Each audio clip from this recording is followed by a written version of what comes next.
Hey, how's it going today, everybody? Hope you've been doing well. It's been snowing a lot out here lately, so, I've been feeling a little cooped up myself. Today, I want to talk a bit about consciousness, about studying yourself and knowing yourself. It's important that we recognize that to know yourself isn't a process that occurs naturally.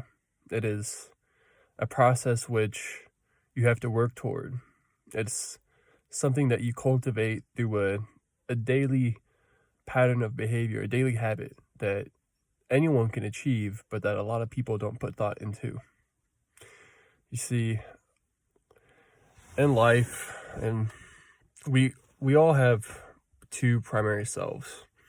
So you have the internal self and the external self, or you have your conscious and your subconscious. Whatever you want to call it, you have two parts of yourself. You have one that you exert more control over, and that you can shift and change, and you have a part of yourself that's always happening that you're not necessarily as involved in. Now, before I continue the video, I have to emphasize that point and make it clear that this is true. So I want you to just take a moment and pause the video if you need to, and just think of something, anything. Now, there are two possibilities. One is that you thought about the fact that I told you to think of something, in which case that is your mind reacting to the external environment and producing an internal outcome. And two, the second possibility is that your mind produced an idea that it gave to you, and then you recognized that idea and reacted to it. If you try to think of the process of where that thought originated, where it came from, you can't. It just kind of happened. And it's that process which happens to us all the time, constantly. The majority of your thoughts come from one of those two outcomes, either a response to your environment, or it comes from this internal place in a way that you can't quite identify or pinpoint. Now, with that being said,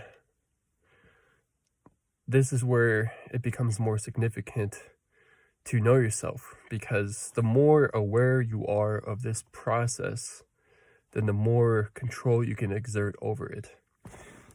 Because in life, you can be passively reacting, or you can be acting with intention.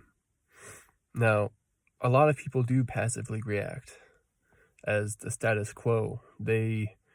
All of their patterns of behavior and their thoughts occur to them, and they aren't necessarily very involved in that process. And I just want to take a moment to say that that's okay. There's nothing wrong with that. It is only natural, after all. But if you want to have more control in your life, and you want to maximize the control you have and work toward being the person that you want to be, then you have to become involved in this process.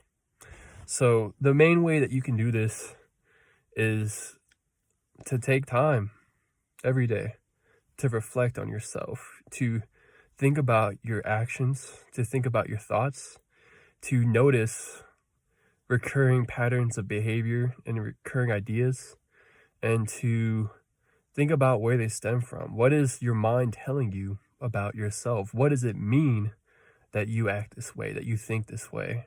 Because it does mean something. That is not entirely random. And that thing that it means, that's you. That's your identity. That's who you are.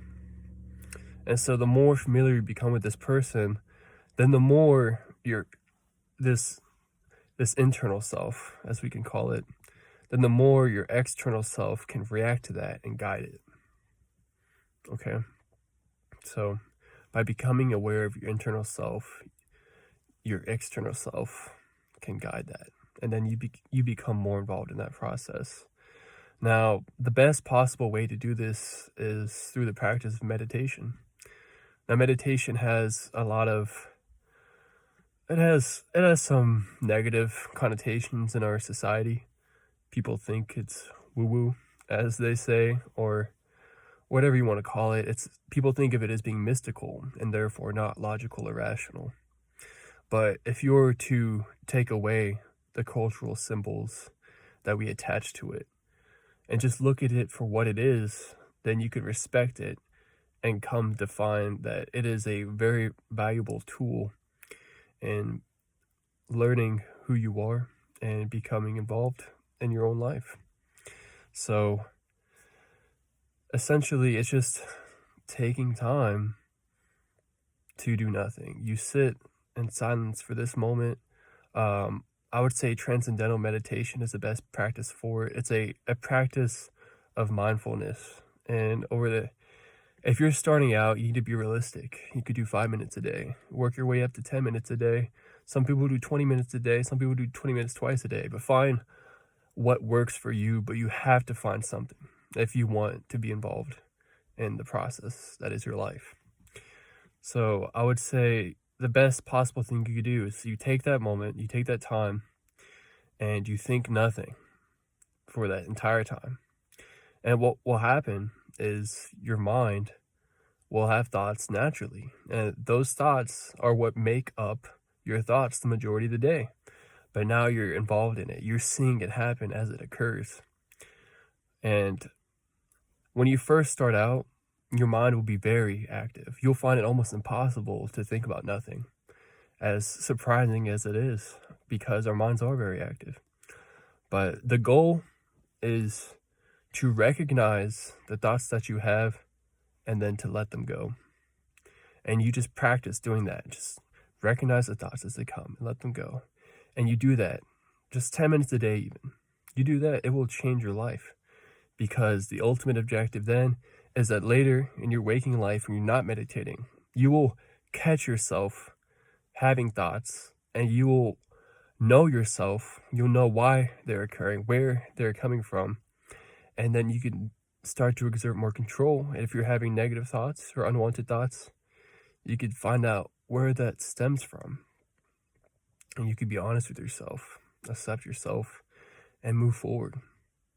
So I would say that right now, more than ever, this is especially important because it's just been a very stressful time for a lot of people. So go ahead and test this out for yourself, see how it works. If not, I'm glad that you took the time to at least listen to my thoughts and to take into consideration how well you know yourself, or at least what it is that makes you who you are. Thank you for taking time to listen to this. If you enjoyed my video, please like, share, subscribe. As always, have a good rest of your week, and I will see you next time.